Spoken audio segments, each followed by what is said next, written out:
Hello, नमस्कार friend, Radhe Radhe, Ram Ram, नमो नमः, नमः संस्कृताय। कैसे हैं आप लोग? बढ़िया होंगे, स्वस्थ होंगे और आपकी तैयारी अच्छे लेवल की चल रही होगी। फ्रेंड, आज मैंने ये आपके लिए, आप जो देख रहे हैं नेट जेआरएफ संस्कृत से रिलेटेड, ये मैंने सीरीज स्टार्ट की है। यहाँ पे मैं ये सारी बुक आपको कवर करवाने वाली हूँ, जो हमारी परीक्षा की दृष्टि से बहुत महत्वपूर्ण है। और आप लोग इसका बार बार रिवाइज करेंगे तो आपकी मतलब जो है तैयारी अच्छे लेवल की हो जाएगी। और प्लीज़ आप लोग चैनल पे नए हैं तो चैनल को सब्सक्राइब कर लीजिए, जिससे कि मैं ये सारे वीडियो लेकर आऊँ तो आपको तुरंत नोटिफिकेशन प्राप्त हो सके। चलिए स्टार्ट करते हैं हम। और वीडियो को लाइक कीजिए और वीडियो में अंत तक बने रहिए, ठीक है। बहुत अच्छे क्वेश्चन हैं, जैसे कि PYQ हैं और पूरा जैसे कि एक्सप्लेन करके दिया हुआ है। चलिए स्टार्ट करते हैं। कालक्रमानुसार अधोलिखित वैयाकरणानां समुचितं क्रमं चिनुत। यहाँ पे आपको कालक्रम के अनुसार वैयाकरण जो है उनको यानी कि चुनना है। तो आप इसमें कौन सा होगा? इसमें होगा ऑप्शन डी सही होगा, पतंजलि, भर्तृहरि, भट्टोजी दीक्षित और वरदराज। ठीक, तो इसलिए ये होगा हमारा आंसर इसका। ठीक, ऑप्शन डी सही होगा। चलिए देखते हैं, इसकी थोड़ी व्याख्या देख लेते हैं। देखिए फ्रेंड, ये हम आपको कम से कम क्लासों में आपको प्रोवाइड कराने की पूरी बुक कोशिश करेंगे। ठीक, इसलिए आप लोग अगर चैनल पे नए हैं तो चैनल को सब्सक्राइब तो ज़रूर कर लीजिए। चलिए व्याख्या देखते हैं। अष्टाध्यायी पर भाष्य लिखा, जिसे महाभाष्य कहते हैं। इसमें 84 आहिक हैं। व्याकरण के त्रिमुनि कौन है? पाणिनि, कात्यायन, पतंजलि, जो त्रिमुनि के अंतर्गत गिने जाते हैं। ठीक है, यह योग दर्शन के प्रणेता हैं। कौन योग दर्शन के प्रणेता कौन है? तो ये है पतंजलि। ठीक है, अगला देखते हैं। योग दर्शन का आधार योग सूत्र नामक ग्रंथ है, जो पतंजलि द्वारा प्रणीत है। ठीक है, अगला देखते हैं। योग सूत्र में 4 पाद हैं। योग सूत्र में कितने पाद हैं? तो 4 पाद, वो यहाँ पे देख लेते हैं। तो पाद हो गए हमारे, विषय हो गए उनसे, और उनकी सूत्र संख्या इनमें कितनी दी गई है। ठीक है, योग में 4 पाद हैं। तो पहला पाद है समाधि पाद, दूसरा है साधन पाद, तीसरा है विभूति पाद और चौथा है कैवल्य पाद। तो योग सूत्र के 4 पाद हैं। पहला है समाधि पाद, दूसरा है साधन पाद और तीसरा है विभूति पाद और चौथा है कैवल्य पाद। तो समाधि पाद का विषय क्या है? समाधि स्वरूप। इसमें 51 श्लोक मतलब 51 सूत्र संख्या है। ठीक है, सूत्र संख्या है 51। और दूसरा है साधन पाद, जिसका विषय अष्टांग योग, जिसमें सूत्र संख्या है 55। कितनी है? 55 है।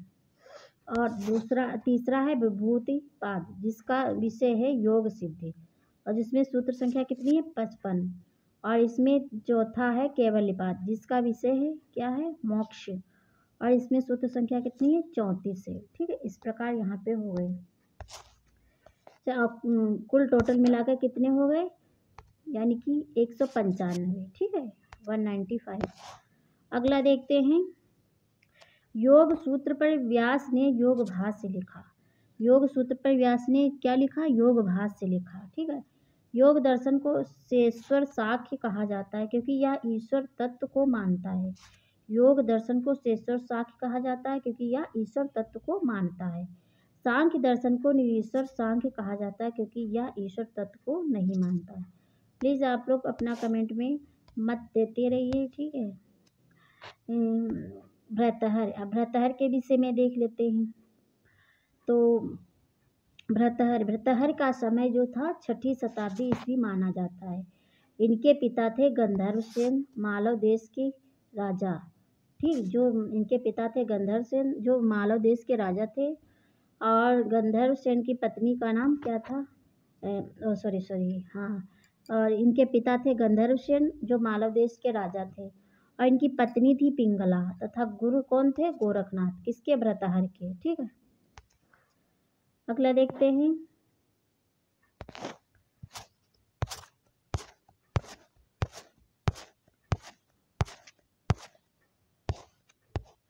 वाक्यपदीयम। वाक्यपदीयम इनके द्वारा रचित व्याकरण ग्रंथ है। किसके द्वारा? भर्तृहर के द्वारा।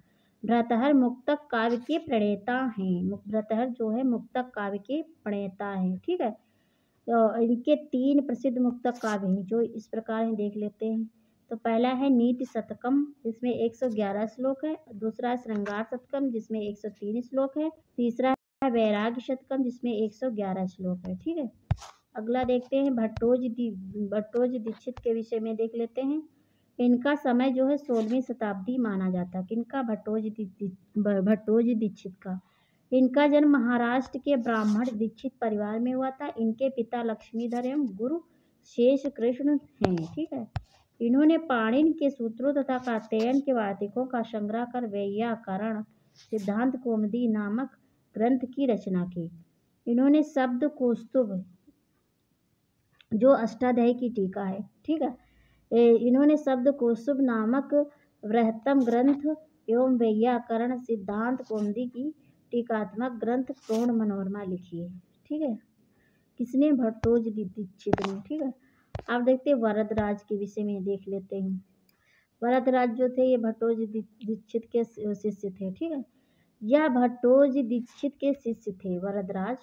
इनकी रचनाएं देख लेते हैं। मध्य सिद्धांत कौमुदी, लघु सिद्धांत कौमुदी, सार सिद्धांत कौमुदी, कौमुदी वरदराज की लघु सिद्धांत कौमुदी प्रायः सर्वत्र व्याकरण प्रवेशिका के रूप में स्वीकृत की गई है। ठीक है, अगला देख लेते हैं। अब इस उपरोक्त विवरण से स्पष्ट है कि पतंजल, भर्तृहर, भट्टोजी दीक्षित फिर वरदराज जी हैं। ठीक है, इसी प्रकार इनका कालक्रम दिखाया गया है। ठीक है, तो इस प्रकार विकल्प डी सही होगा। चलिए देखते हैं। पहले आए थे पतंजलि, फिर भर्तृहर, फिर भट्टोजी दीक्षित, फिर वरदराज जी। ठीक है, चलिए अब देखते हैं क्वेश्चन नंबर 2। अधुना प्राप्तेषु सामवेदस्य ब्राह्मणेषु 2 ब्राह्मणों को अस्ता। ठीक है, पूछ रहा है अधुना प्राप्तेषु सामवेदस्य ब्राह्मणेषु को ब्राह्मणों को अस्था। 2 ब्राह्मणों को अस्ता। ठीक है, तो इसमें कौन सा हो गए? 2 ब्राह्मण कौन होंगे? चरक ब्राह्मणम, गालव ब्राह्मणम, संहितोपनिषद ब्राह्मणम, वंश ब्राह्मणम। आप लोग कमेंट बॉक्स में अपना आंसर कर सकते हैं प्लीज। तो इसमें कौन सा होगा? तो संहितोपनिषद ब्राह्मणम होगा। अब वंश ब्राह्मणम कौन सा होगा? तो अधुना प्राप्तेषु सामवेदस्य ब्राह्मणेषु 2 ब्राह्मणों को स्था, तो होगा संहितोपनिषद ब्राह्मणम और वंश ब्राह्मणम। तो इसमें कौन सा ऑप्शन सही होगा? ऑप्शन सही होगा सी एवं डी। ठीक, सी एवं डी। अगला चलिए देखते हैं। वेदों की संख्या 4 है। देखते हैं यहाँ पे लिखा है वेदों की संख्या कितनी है? 4 है। तो कौन कौन से? ऋग्वेद, यजुर्वेद, सामवेद, अथर्ववेद। कितने हैं? 4। ऋग्वेद, यजुर्वेद, सामवेद, अथर्ववेद। चारों वेदों के स्वब्राह्मण आरण्यक, उपनिषद आदि भाग होते हैं। ठीक है, हाँ, चारों वेदों के स्वब्राह्मण आरण्यक, उपनिषद आदि भाग होते हैं। चलिए देखते हैं। अब देखते हैं ब्राह्मण के अनुसार ब्राह्मण। तो शतपथ ब्राह्मण के अनुसार ब्राह्मण शब्द का अर्थ है मंत्र। शतपथ ब्राह्मण के अनुसार ब्राह्मण शब्द का अर्थ मंत्र है। ब्रह्म वे मंत्रा अर्थात ब्रह्म वे मंत्रा शतपथ ब्राह्मण में यहाँ कहा गया है। ठीक है, देख लेते हैं। अतः वेद मंत्रों की व्याख्या और विनियोग प्रस्तुत करने वाले ग्रंथ को क्या कहते हैं? ब्राह्मण। ब्राह्मण किसे कहते हैं? तो शतपथ ब्राह्मण के अनुसार ब्राह्मण शब्द का अर्थ मंत्र है। ब्रह्म वे मंत्रा शतपथ ब्राह्मण में। अतः वेद मंत्रों की व्याख्या और विनियोग प्रस्तुत करने वाले ग्रंथ को क्या कहते हैं? ब्राह्मण कहते हैं। चलिए, जिन ग्रंथों में वैदिक रहस्यों का उद्घाटन किया जाता है, अर्थात जिन ग्रंथों में वैदिक रहस्यों का उद्घाटन किया जाता है उन्हें क्या कहते हैं? ब्राह्मण। ठीक है, अब देखते हैं आरण्यक के विषय में देखते हैं। तो आरण्यकों का विकास ब्राह्मण ग्रंथों के परिशिष्ट के रूप में आरण्यकों का विकास ब्राह्मण ग्रंथों के परिशिष्ट के रूप में हुआ। ब्राह्मण के जिस भाग में प्रस्थाश्रम के लिए उपयोगी यज्ञादि का विधान किया गया है उन्हें आरण्यक कहते हैं। अरण्य भवम आरण्यकम अर्थात अरण्य में होने वाले अध्यापन, मनन, चिंतन, शास्त्रीय चर्चा, आध्यात्म विवेचन आरण्यक के अंतर्गत आते हैं। ठीक, अगला देखते हैं आरण्यक और आरण्यक के विषय में। आरण्यक स्थूल से सूक्ष्म की ओर तथा भौतिकवाद से अध्यात्मवाद की ओर एवं मूर्त से अमूर्त की ओर ले जाता है। आरण्यक में यज्ञ प्रक्रिया के दार्शनिक पक्ष का विवेचन होता है। ठीक है, अब देखते हैं उपनिषद। उपनिषद का अर्थ क्या है? उप यानी कि समीप बैठना, उप यानी कि समीप, नि यानी कि निश्चय या निष्ठा पूर्वक, सद मीन से बैठना। ठीक है, मीन से समीप, नि यानी कि निश्चय, निष्ठा पूर्वक, सद मीन से बैठना। तो अर्थात तत्व ज्ञान के लिए गुरु के पास बैठना, इसी को क्या कहते हैं? उपनिषद। क्या कहते हैं? उपनिषद। तत्व ज्ञान के लिए गुरु के पास बैठना उपनिषद कहलाता। श्री शंकराचार्य ने उपनिषद का अर्थ ब्रह्म विद्या माना। श्री शंकराचार्य ने उपनिषद का अर्थ क्या माना है? ब्रह्म विद्या। मुख्य रूप से 10 उपनिषद माने जाते हैं जिनका शंकराचार्य ने भाष्य लिखा है। तो देख लेते हैं यहाँ पे। ईश केन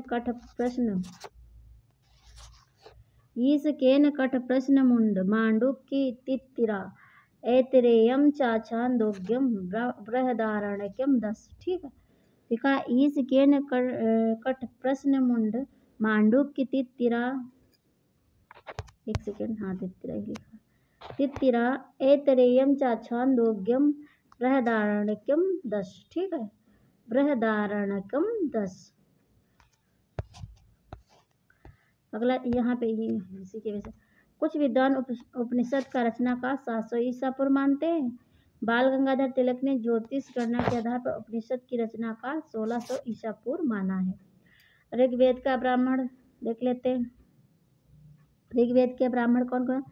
सांख्यायन, ऐतरेय, कौशिकी। और यजुर्वेद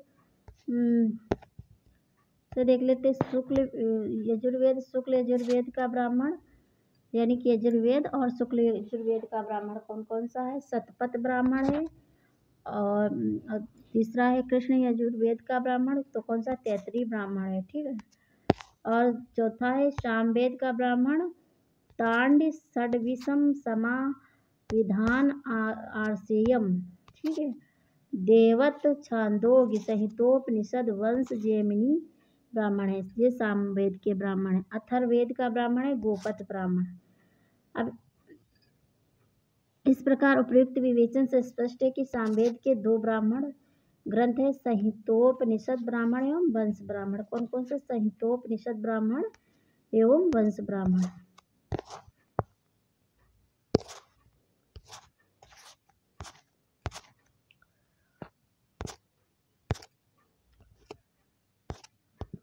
थोड़ा एक सेकंड देख लेते का।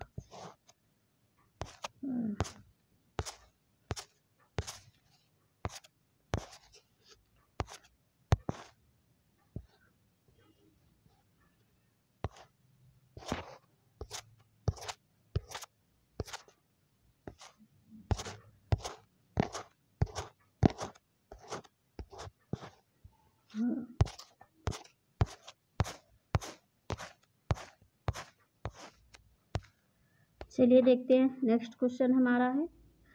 तो हमारा अगला क्वेश्चन है अधोलिखितेषु कतमेन पाश्चात्य विदुषा ए वैदिक कॉन्कॉर्डेंस यानी कि ए वैदिक कॉन्कॉर्डेंस इति नाम को ग्रंथो रचिता। ठीक है, इस ग्रंथ को किसने मतलब लिखा यानी कि रचित किया? तो इसमें कौन सा होगा? ए वैदिक कॉन्कॉर्डेंस। ठीक है, ये किसने लिखा है? तो ये लिखा किसने?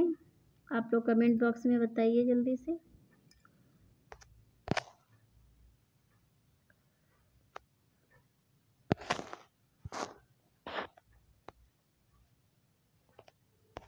तो आप लोग बताइए।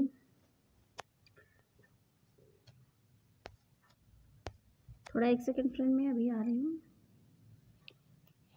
अभी बस 5 मिनट के लिए।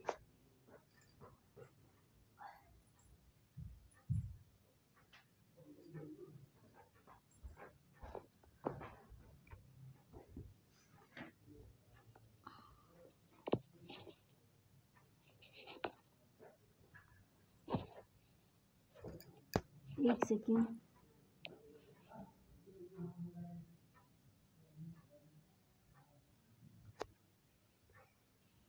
हाँ,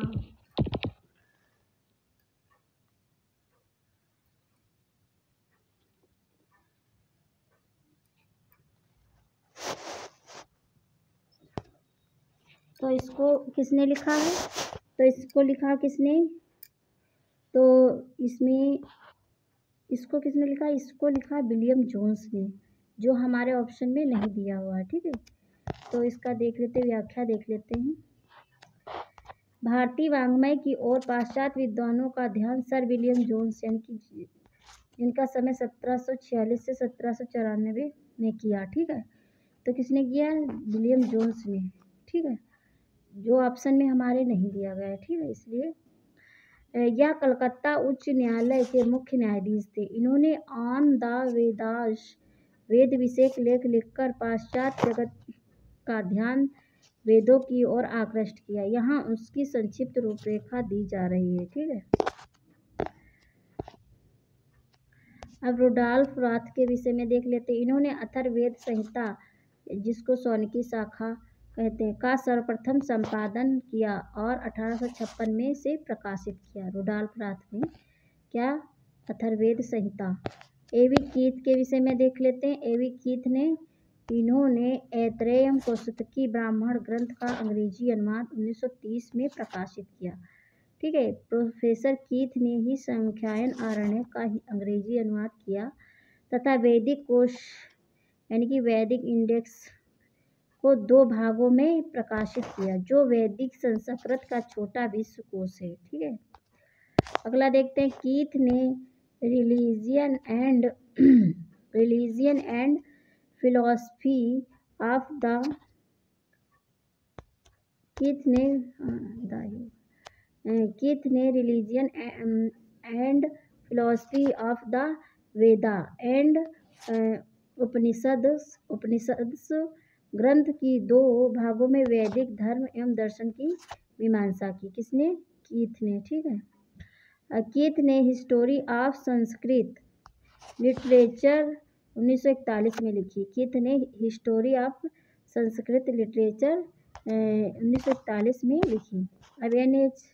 विल्सन के विषय में देख लेते हैं। एन.एच. विल्सन के विषय में, तो सर्वप्रथम इन्होंने पूरे ऋग्वेद का अंग्रेजी में अनुवाद 1850 ईस्वी में प्रकाशित किया, जो कि सायण भाष्य पर आश्रित है। विल्सन सायण के प्रबल समर्थक थे। ठीक है, अगला देखते एम ब्लूमबिल्ड के विषय में। इन्होंने अथर्ववेद, यानी जिसको पेपलाद शाखा के अंतर मतलब कहा जाता, कि एक अति जीर्ण काश्मीर से शारदा लिपि में प्राप्त प्रति से फोटो प्रति 3 बड़ी जिल्दों में 1901 में छपवाई। ब्लूमफील्ड ने मंत्र महासूची वैदिक कॉनकॉर्डेंस नामक विशाल ग्रंथ 1102 पृष्ठों में 1906 में प्रकाशित किया। इसमें चारों वेदों के प्रत्येक मंत्र के प्रत्येक पाद चरण की सूची तथा उसके पाठ वेद दिए। इनका दूसरा ग्रंथ ऋग्वेद में पुनरावृत्ति ऋग्वेदा रिपीटेशन है। ठीक है, तो इसका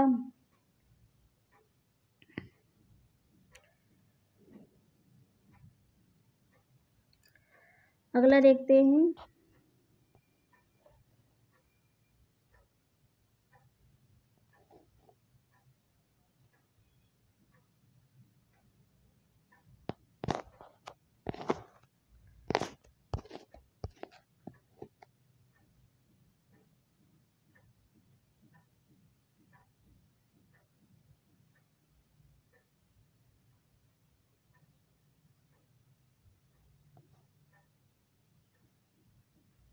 तो इसका आंसर होगा कौन सा?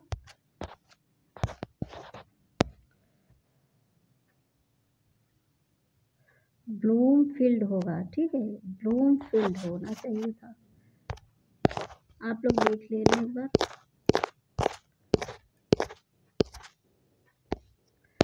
अगला देखते हैं स्पष्टीकरण। उपयुक्त विवेचन से स्पष्ट है वैदिक कॉनकॉर्डेंस के लेखक ब्लूमफील्ड हैं, ब्लूमफील्ड होंगे।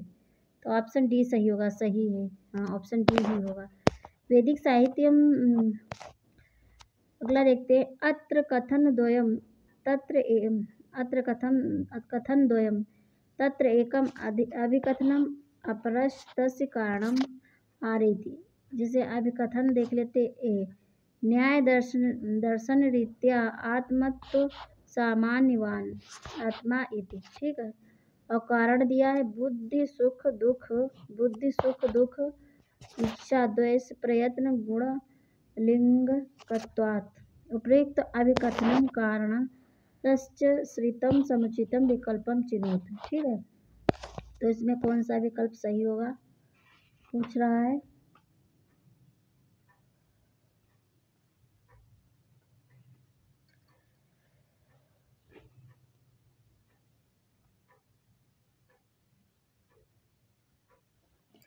तो इसमें कौन सा होगा, ए तथा आर उभयम सत्यमस्ति इत्यस्य आर इति उचितम कारणमस्ति। ठीक है, इसका ऑप्शन ए सही होगा। आचार्य केशव मिश्र जी द्वारा प्रणीत तर्क भाषा के प्रमेय निरूपण में आत्मा के विषय में कहते हैं कि तत्रात्मत्व सामान्यवात्मानं च स च देहेन्द्रियादिवृत्ति रिक्ता प्रति शरीरम भिन्नो नित्यो विभुश्च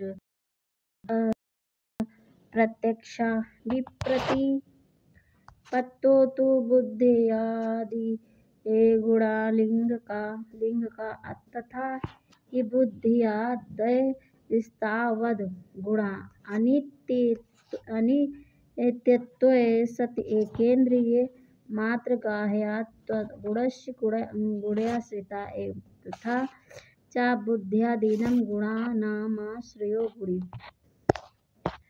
वक्तव्या सा एव आत्मजाति से युक्त ही आत्मा कहलाती तथा बुद्धि सुख दुख द्वेष प्रयत्न से सभी गुणालिंग हैं। इन सभी के द्वारा ही आत्मा की सिद्धि होती क्योंकि इन सभी गुणों का आश्रय आत्मा ही है। ठीक है, अब देखते हैं आत्मत्व जाति सामान्य यानी कि आत्मत्व जाति सामान्य से युक्त ही आत्मा होती है तथा बुद्धि सुख इत्यादि गुण की आत्मा का सिद्धि में कारण है। इसलिए ए आर दोनों सही हैं तथा आर ए का उचित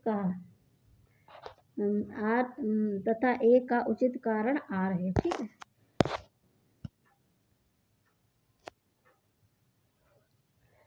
चलिए देखते हैं अगला।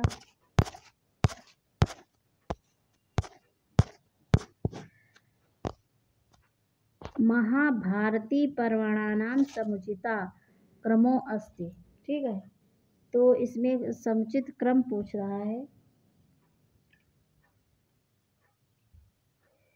तो इसमें समुचित क्रम पूछ रहा है महाभारती पर्वणानां तो क्रमो समुचिता क्रमो अस्ति। तो कौन सा होगा इसमें, सबसे पहले होगा शांति पर्व। ठीक है, फिर होगा कौन सा अनुशासन पर्व, फिर अनुशासन पर्व होगा, फिर होगा कौन सा है 3 पर होगा आशु, कौन सा है आश्वमेधिक पर्व। ठीक, और 4 पे होगा आश्रम वार्षिक पर्व। ठीक, 5 पे होगा मौसल पर्व। तो इस प्रकार ऑप्शन सी सही होगा। कौन सा सही होगा, ऑप्शन सी। अगला देखते हैं, इसकी व्याख्या देख लेते हैं। महाभारत संस्कृत साहित्य का प्राचीनतम ग्रंथ है। ठीक है, महाभारत जो है संस्कृत साहित्य का प्राचीनतम ग्रंथ है। इसे जय भारत सत साहित्री संहिता भी कहते हैं। महाभारत के लेखक कौन है, वेद व्यास। महाभारत में ही कौरवों पांडवों के भीषण युद्ध तथा अनेक संवादों कथाओं का वर्णन मिलता है। महाभारत के छठे पर्व में भीष्म पर्व में यानी कि छठा पर्व कौन सा है, भीष्म पर्व में श्री कृष्ण ने अर्जुन को गीता का उपदेश कुरुक्षेत्र में दिया। अब इस प्रकार देख लेते हैं महाभारत के 18 पर्वों। महाभारत को 18 पर्वों में बांटा गया है जो यहाँ पे दिए गए हैं, देख लेते हैं। पहला आदि पर्व, दूसरा सभा पर्व, तीसरा वन पर्व और चौथा है विराट पर्व, पांचवा है उद्योग पर्व और छठा है भीष्म पर्व, सातवां है द्रोण पर्व और आठवां है कर्ण पर्व, और 9वां है शल्य पर्व, और 10वां है सात्विक पर्व, और 11वां स्त्री पर्व, और 12वां शांति पर्व, 13वां है अनुशासन पर्व, और 14वां है आश्वेधिक पर्व। ठीक है। 15वां है आश्रम वार्षिक पर्व, 16वां है मौसल पर्व, और 17वां है महाप्रस्थानिक पर्व, और 18वां है स्वर्गारोहण पर्व। इस प्रकार महाभारत के 18 पर्वों के नाम इस प्रकार हैं। चलिए देखते हैं। तो इसका ऑप्शन सी सही होगा, ऑप्शन सी, अश्वमेधिक, आश्रम वार्षिक, मौसल। ठीक है। अनुशासन, ठीक है, आश्वमेधिक, शांति, अनुशासन, आश्वमेधिक, आश्रम वार्षिक, मौसल। ठीक है। चलिए अगला देखते हैं। अधोलिखितेषु ग्रंथेषु अंबिका दत्त व्यासस्य रचना वर्तते। तो इसमें पूछ रहा है अंबिका दत्त व्यास की रचना कौन सी है। तो ये तो होगी नहीं मृच्छकटिकम, ये शूद्रक की है, ये भी नहीं होगी। प्रतिमा नाटक, ये भी नहीं होगी, भास का है। ठीक है। ये शिवराज विजय, ये होगी, ऑप्शन सी सही होगा। ठीक है। अब देखते हैं प्रतिज्ञा योगंधरायणम। प्रतिज्ञा योगंधरायणम के विषय में देख लेते। तो इसके लेखक कौन है, भास। इसका विभाजन हुआ 4 अंकों में। ये विधा है रूपक, इसके नायक उदयन, नायिका वासुदत्ता। ठीक है। अगला देखते हैं।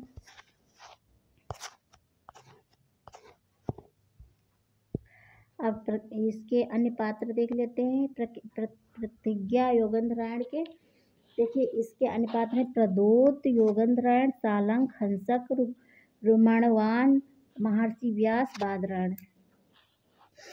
और यह ग्रंथ 6ठी शताब्दी ईसा पूर्व की ऐतिहासिक घटना पर आधारित है। भास का समय है 100 ईसा पूर्व से 200 ईस्वी के मध्य। भास का प्रिय छंद कौन सा, अनुष्टुप। वसंतिल का रस श्रृंगार है, रस कौन सा, श्रृंगार। और रस वीर रस भी है, और रीति है वैदर्भी, गुण प्रसाद एवं माधुर्य दोनों है। ठीक है। अगला देखते हैं प्रतिमा नाटकम के विषय में। तो प्रतिमा नाटक महाकवि भास की रचना है। काव्य विधा है नाटक, इसमें 7 अंक है। उपजीव ये रामायण से लिया गया है। उपजीव रामायण, कुल श्लोक हैं। उपजीव इसका है रामायण, यानी कि रामायण से लिया गया। कुल श्लोक है 157। ठीक है। नायक है राम, नायिका है सीता, प्रतिनायक है रावण, कांचुकी है बालाकी, प्रतिहारी है विजया, प्रधान अंगिरस है करुण रस, अन्य रस कौन सा है, वीर रस, वीर श्रृंगार और अद्भुत। अन्य रस कौन से, वीर श्रृंगार और अद्भुत। अलंकार कौन सा, उपमा, स्वाभावोक्ति। प्रमुख छंद अनुष्टुप, रीति वैदर्भी। माननीय टी गणपत शास्त्री प्रतिमा नाटकम में धर्म वीर रस मानते हैं। माननीय टी गणपत शास्त्री जो है प्रतिमा नाटक में धर्म वीर रस मानते हैं। अब शिवराज विजयम के विषय में देख लेते हैं। तो शिवराज विजयम किसका, अंबिका दत्त व्यास द्वारा लिखित है। अंबिका दत्त व्यास द्वारा लिखा गया है। विधा ऐतिहासिक उपन्यास है। विभाजन 3 विराम है, 12 निश्वास है, और प्रधान रस वीर है। उपजीव इतिहास प्रसिद्ध है शिवराज विजय का। रीति है पांचाली। नायक शिवाजी हैं। कथानक शिवाजी का जीवन चरित्र पर लिखा गया है। और प्रमुख पात्र हैं शिवाजी, गौर सिंह, श्याम सिंह यवन युवक, और यशवंत सिंह, औरंगजेब, रसनारी यानी कि रोशन आरा। ठीक है। शिवराज विजयम 1870 ईस्वी में लिखा गया था, जो काशी से 1901 ईस्वी में प्रकाशित हुआ। ठीक है। संस्कृत वाङ्मय का प्रथम ऐतिहासिक उपन्यास कौन सा है, शिवराज विजयम। अब मृच्छकटिकम के विषय में देख लेते हैं। मृच्छकटिकम किसका के लेखक है, शूद्रक। विधा है प्रकरण। विभाजन 10 अंक में। प्रधान रस श्रृंगार है। उपजीव है कवि कल्पित, लोकाश्रित। नायक चारुदत्त। ठीक, मृच्छकटिकम का। और नायिका कौन है, वेश्या, वसंत सेना। और कुलस्त्री, धर्मपत्नी, धूर्ता। अन्य पात्र हैं धूर्त, धूतकर, विट, चेट आदि। ठीक है। धूतकर, विट, चेट आदि अन्य पात्र हैं। ठीक है। और जो है मृच्छकटिकम के 10 अंकों में लिखा गया है और इनके 10 अंकों के नाम इस प्रकार देख लेते हैं यहाँ पे। तो अंक है अंक देख लेते हैं, नाम देख लेते हैं, श्लोक संख्या। तो पहला अंक है अलंकार न्यास जिसमें 58 श्लोक हैं। दूसरा अंक है दूतकर संवाहक जिसमें 20 श्लोक हैं। और तीसरा अंक है संधिच्छेद जिसमें 30 श्लोक हैं। ठीक है, 10 अंकों में विभाजित है मृच्छकटिकम। ठीक है, और चौथा अंक कौन सा है? चौथा अंक है मदनिका सर्विलक जिसमें 33 श्लोक है। पांचवा अंक है दुर्दिन। पांचवा अंक कौन सा है? दुर्दिन। ठीक है, और इसमें श्लोक संख्या 52 है। छठवां अंक में कौन सा है? प्रवहण विपर्य। प्रवहण विपर्य। ठीक है, और इसमें श्लोक संख्या कितनी है? 27 यानी कि 27। और 7वां अंक है आरिका अपहरण। ठीक है, और इसमें श्लोक संख्या 9 है। और 8वां है वसंत सेना मोटन। ठीक है, 8वां अंक का नाम क्या है? वसंत सेना मोटन जिसमें 47 श्लोक संख्या। और 9वें श्लोक का नाम क्या है? 9वें अंक का क्या नाम? व्यवहार। इसमें श्लोक संख्या 43। ठीक है, और 10वें अंक का क्या नाम है? संहार। इसमें श्लोक संख्या कितनी है? 61 यानी कि 61। तो कुल श्लोकों की संख्या कितनी हो गई? 380। ठीक है, उपरोक्त वर्णन से स्पष्ट है कि अंबिका दत्त व्यास की रचना शिवराज विजय में, अतः विकल्प सी सही होगा।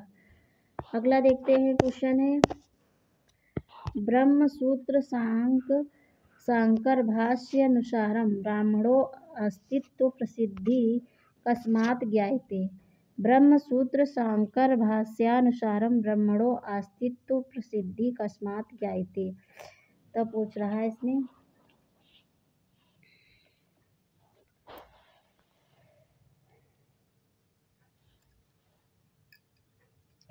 तो इसमें कौन सा सही होगा? तो इसमें कौन सा सही होगा? ब्रह्म सूत्र शांकर भाष्यानुसारम ब्राह्मणों अस्तित्व प्रसिद्धि कस्मात् ज्ञायते। तो इसमें होगा कौन सा? बृहतेर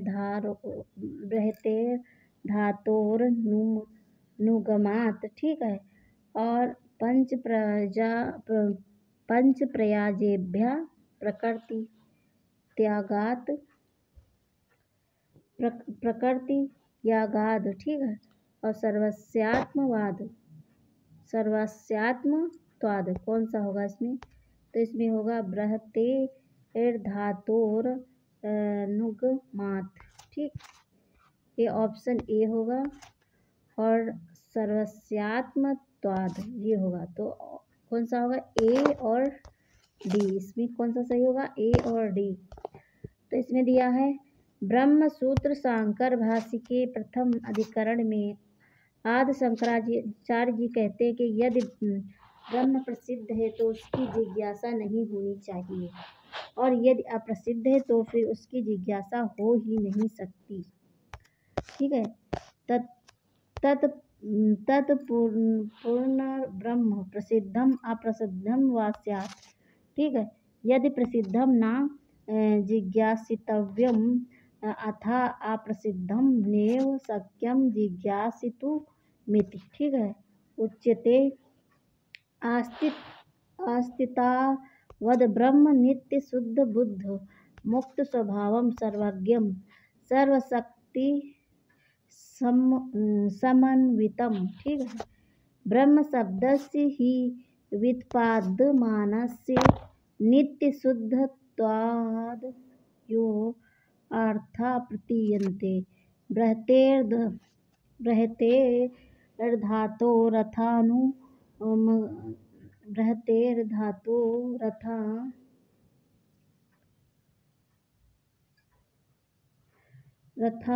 अर्थानुगमात।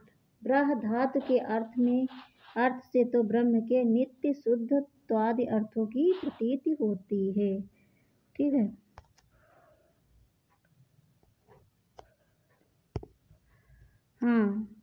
सर्वस्यात्मत्वाच ब्रह्मास्तित्व प्रसिद्धि। ठीक है, अगला देखते हैं। ब्रह्म शब्दस्य ही व्युत्पाद्यमानस्य नित्य शुद्धत्वाद् यो अर्था प्रतीयन्ते बृहतेर्धातोर अर्थानुगमात्। धातु के अर्थ से तो ब्रह्म के नित्य शुद्धत्वादि अर्थों की प्रतीति होती है। पंच प्रयाज मीमांसा दर्शन में प्रसिद्ध है तथा इनका यज्ञों में प्रयोग होता है। प्रकृति आदि ही मीमांसा में प्रसिद्ध है। सर्वस्यात्मत्वाच ब्रह्मत्व प्रसिद्धि, सभी में आत्मा के होने से ब्रह्म का अस्तित्व प्रसिद्ध है। उक्त कथन से स्पष्ट होता कि ब्राह्मणों अस्तित्व प्रसिद्धा सर्वस्यात्मत्वात् का विकल्प विषय होगा इसमें।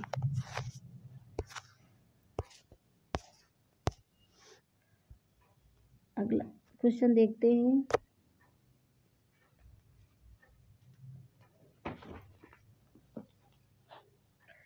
अहिंसा सत्यम सोच मन सूया नृशंसस्य क्षमा च इति कौटिल्य मते केषां धर्मा। तो इसमें कौन सा होगा?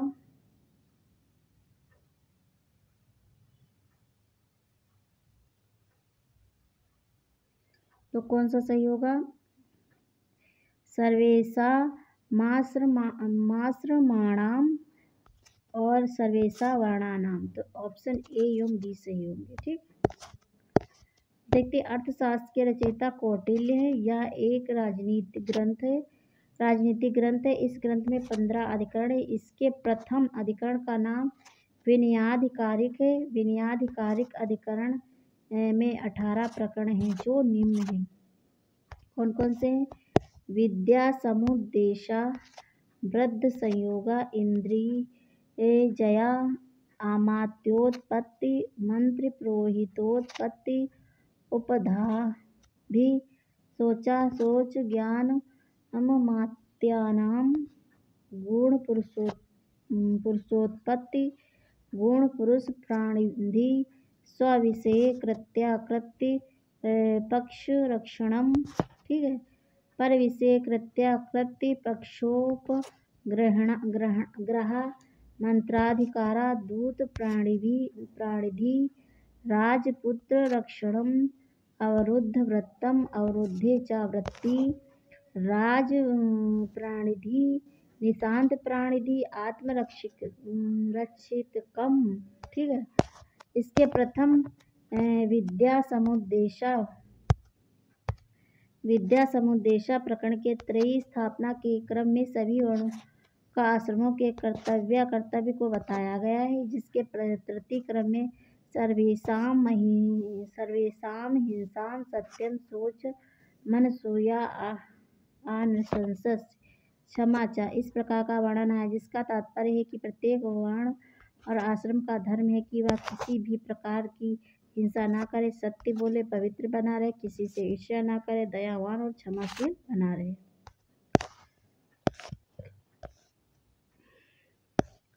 तो इसका विकल्प ए सही होगा। ठीक है, अगला देखते हैं। हिरण्यगर्भा समवर्तिताग्रे भूतस्य जाता पतिरेक आसीता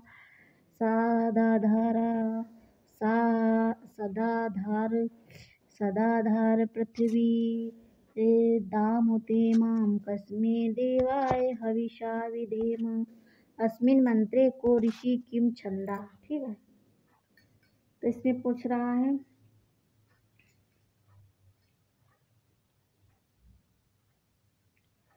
तो इसमें कौन सा छंद पूछ रहा है? इस अस्मिन् मंत्रे को ऋषि किम छंदा।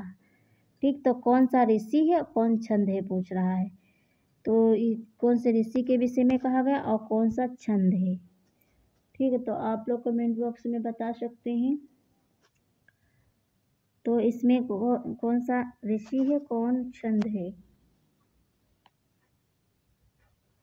तो इसमें जो है देखिए, ये कहा गया हिरण्यगर्भ ऋषि यानी कि नारद मुनि के विषय में, और छंद कौन सा है? त्रिष्टुप छंद। तो कौन से सही होंगे? ऑप्शन ए और डी सही होगा। तो इसमें कौन सा ए और डी, ऑप्शन डी में सही है, ए और डी। वैदिक वाङ्मय में सर्वप्रथम नाम ऋग्वेद का आता है। ऋग्वेद में विभिन्न प्रकार के देवताओं की स्तुतियाँ सूक्तों में की गई। इसी क्रम में सूक्तों का विभाजन भी अलग है। जिनमें से कुछ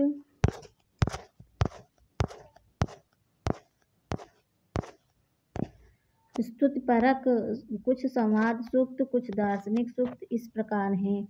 इन्हीं सूक्तों में हिरण्यगर्भ सूक्त भी आता है। इसका क्रम अर्थात दसम मंडल का 121वां, 10वें मंडल का 121वां सूक्त है। इस सूक्त में 10 मंत्र हैं तथा ऋषि हिरण्यगर्भ तथा देवता का संज्ञक प्रजापति छंद त्रिष्टुप है। ठीक है। इसके प्रत्येक मंत्र के 10 यानी कि प्रत्येक मंत्र के 10वें मंत्र को छोड़कर चतुर्थ पाद में कस्मे देवाय हविषा विधेम आया है। स्पष्टीकरण उपयुक्त वर्णन से स्पष्ट कि हिरण्यगर्भ सूक्त से ऋषि हिरण्यगर्भ और छंद त्रिष्टुप है, अतः विकल्प भी सही होगा इसका। पाश्चात्य विचारकस्य अरस्तु महोदयस्य काव्यशास्त्रियो ग्रंथोऽस्तः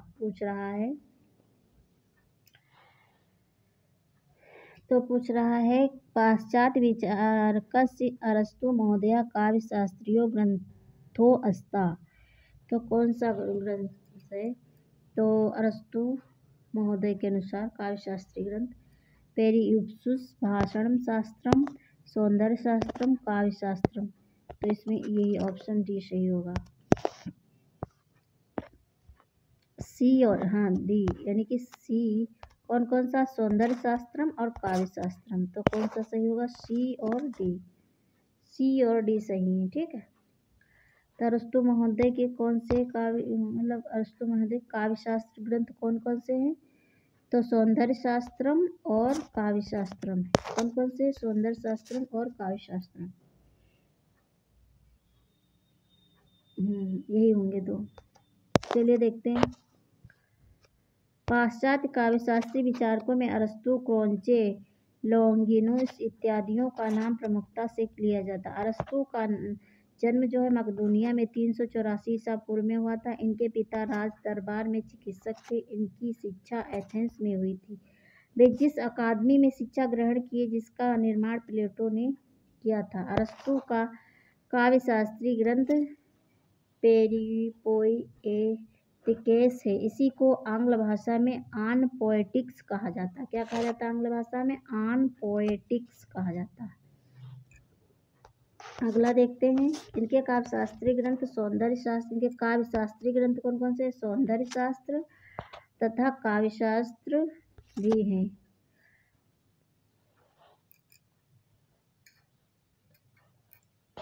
अगला देखते हैं। ग्रंथ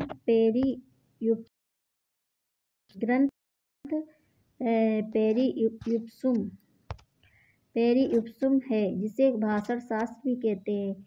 लोंगिनुस का उदात्तवाद प्रसिद्ध है तथा अरस्तु के अनुकरण तथा विवेचन सिद्धांत।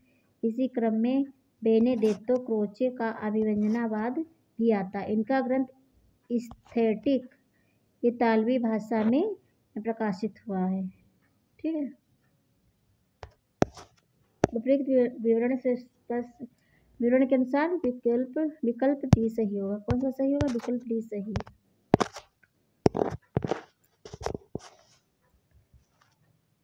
चलिए देखते हैं अगला क्वेश्चन हमारा कौन सा है। अब यही कथन कारण वाला आ गया फिर। एवं ए इति अभिकथनम कारणम आर इति कारणम। अभिकथन देखिए, मंत्रिस्त्रिभिश्च तुर्भिर्वा सा मंत्रेति। और कारण कौन सा? एकेनार्थ कृच्छ्रेषु निश्चयं नाधिगच्छेत् द्वाभ्यां मंत्र्यमाणो द्वाभ्यां सहिताभ्यां गृहीत विगृहीताभ्यां विनाश्यते तथा परेषु कृच्छ्रेणार्थ निश्चयो गम्यते। ठीक है। तो ये उपयुक्त अभिकथनम कारणमाश्रित्यम समुचितम विकल्पम चिनोत। ठीक है, तो इसमें कौन सा होगा?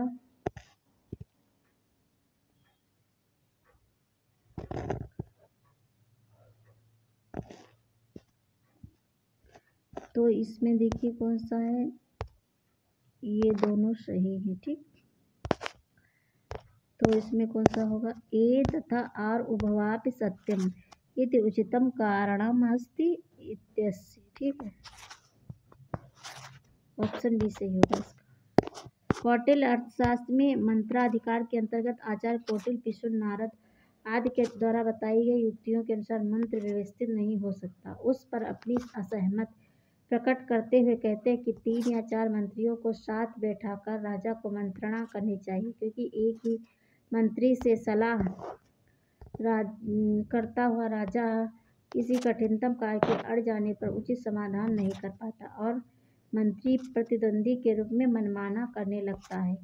2 मंत्रियों के साथ कर बैठाकर सलाह करता है तो असंभव नहीं कि वे दोनों मिलकर राजा को अपने वश में कर ले, अथवा दोनों लड़ने लग जाएं तो सारी मंत्रणा ही धूल में मिल जाएगी। यदि 4 से अधिक मंत्री हो जाएं तो कार्य का निश्चय करना कठिन हो जाता है और उस दशा में मंत्री की सुरक्षा में भी संदेह हो जाता है। तो विकल्प भी सही होगा इसका। अब अगला क्वेश्चन देखते हैं। भाषा वैज्ञानिके भाषा कतिधा वर्गीकृता। तो भाषा कितने भागों में वर्गीकृत की गई है बताइए? तो इसमें चतुर्धा, त्रिधा और पंचधा कौन सा होगा? तो द्विधा, मतलब 2 प्रकार में विभक्त की गई है। तो भाषा भावाभिव्यक्ति और विचार विनिमय का सांकेतिक साधन है। संसार में 3000 से ज़्यादा भाषाएं बोली जाती, जिनका स्वरूप, वर्ण, लिपि, शैली एक दूसरे से सर्वथा भिन्न है। इसलिए भाषा वैज्ञानिकों ने इनको एक स्थान पर लाकर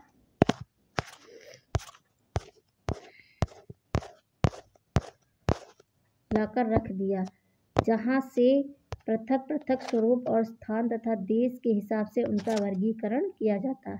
भाषाओं का भाषा वैज्ञानिकों से द्विधा वर्गीकरण किया जाता है। कौन कौन से द्विधा वर्गीकरण है? आकृति मूलक वर्गीकरण और पारिवारिक वर्गीकरण। ठीक है, तो इनके आधार पर ही आकृति मूलक से अयोगात्मक, योगात्मक, श्लिष्टादि भेद होते हैं तथा पारिवारिक से भारोपी, यूरेशिया, सामी, हामी इत्यादि।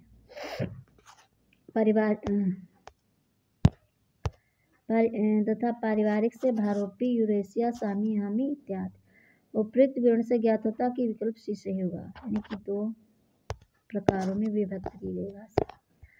अगला देखते हैं। चत्वारि श्रृंगा त्रयो अस्य पादा द्वैशीर्षे सप्तहस्तासो अस्य इत्यत्र द्वैशीर्षे इत्यनेन महाभाष्ये पतंजलिना किं गृहीतम्।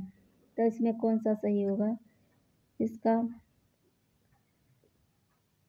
नित्य शब्द स्थिरा, ये होगा सही। स्थिरा स्थानम, कार्य शब्द कंठ स्थानम।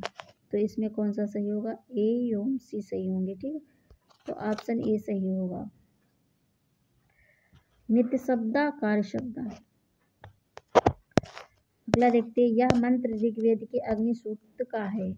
इस मंत्र का आश्रय लेकर महाभाष्यकार पतंजल ने व्याकरण शास्त्र रूपी वृषभ का विवेचन किया। इसका प्रतिपादन महर्षि पतंजल ने व्याकरण के गौण प्रयोजनों के क्रम में, जो कि 13 है, उनके अंतर्गत चत्वार प्रयोजन में किया, जिसका तात्पर्य है कि इस वृषभ के 4 सींगे हैं, जो कि नाम, आख्यात, उपसर्ग और निपात रूपी हैं। 3 पैर हैं, जो कि कालवाची, भूत, भविष्य, वर्तमान रूपी है। ठीक है, 2 सिर हैं, जो कि 2 प्रकार के शब्द, नित्य और कार्य हैं। ठीक है, अनित्य रूपी। अगला देख। 7 हाथ हैं, जो कि 7 विभक्ति रूपी हैं। 7 हाथ कौन है? जो विभक्ति रूपी है 7।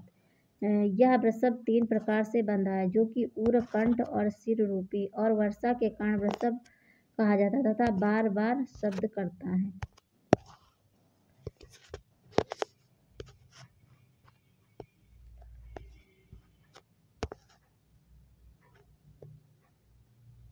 सुमेलन करने वाले बहुत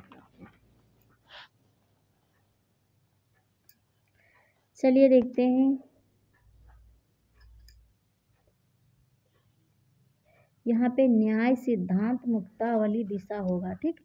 व्याप्तेर लक्षणम अस्ति, ठीक है। न्याय सिद्धांत मुक्तावली दिशा न्याय होगा, ठीक है। न्याय सिद्धांत मुक्तावली दिशा व्याप्तेर लक्षणम अस्ति, ठीक है। तो इसमें कौन सा सही होगा? तो साध्य वदन्य इस्मिन् संबंधा कौन होगा? ये होगा, हाँ ये सही होगा। व्याप्यस्य पक्ष वृत्ति तुष्धि, ये नहीं होगा, ठीक। हेतु निष्ठन विरहा प्रतियोगिना माध्येन हेतु रेकाधिकारणम, ये होगा सही। तो इसमें ए एवं सी दोनों होगा। न्याय सिद्धांत मुक्तावली यानी न्याय शास्त्र, न्याय दर्शन का ग्रंथ है। इसे कारिकावली भी कहते हैं। इस ग्रंथ के अनुसार अनुमान खंड में विभिन्न तत्वों का लक्षण प्रतिपादित, जैसे व्याप्त, हेतु आदि। इस ग्रंथ के रचयिता है विश्वनाथ पंचानन, ठीक है। इस ग्रंथ में अनुमान खंड में व्याप्त के 2 लक्षण विद्यमान, जिनमें पहला पूर्व पक्ष द्वारा निर्धारित है, ठीक है।